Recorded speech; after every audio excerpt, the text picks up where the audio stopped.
పరం శాంతి పరం మహాకారణ శరీరం గురించి అది ఎలా ఉంటుంది బాపూజీ వివరిస్తున్నారు.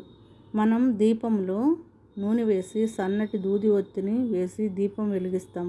అదేవిధంగా మన ఆత్మస్వరూపం నుండి నాభి వరకు సన్నటి దూది ఒత్తి లాంటిది, సన్నటి బంగారపు చైన్ లాంటిది నాభి వరకు ఉంటుంది. అది ఏ కలర్లో ఉంటుందంటే అది పూర్తిగా ప్యూర్ వైట్ కలర్లో ఉంటుంది. పరమ ప్రకాశం ఎప్పుడు కూడా ప్యూర్ వైట్ లైట్తో ఉంటుంది. దీని చుట్టూ పరం లైట్ ఉంటుంది. చాలా చాలా చిన్నదిగా సూక్ష్మంగా ఉంటుంది. పరం మహాకారణ శరీరం వైట్ లైట్తో పరం లైట్తో ఛార్జ్ అయిపోయింది అనుకోండి.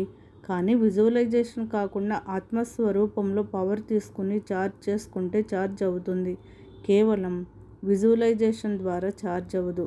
నా శరీరం పరం లైట్ శరీరం అని కూడా విజువలైజేషన్ చేయవచ్చు అని అంటున్నారు బాపూజీ.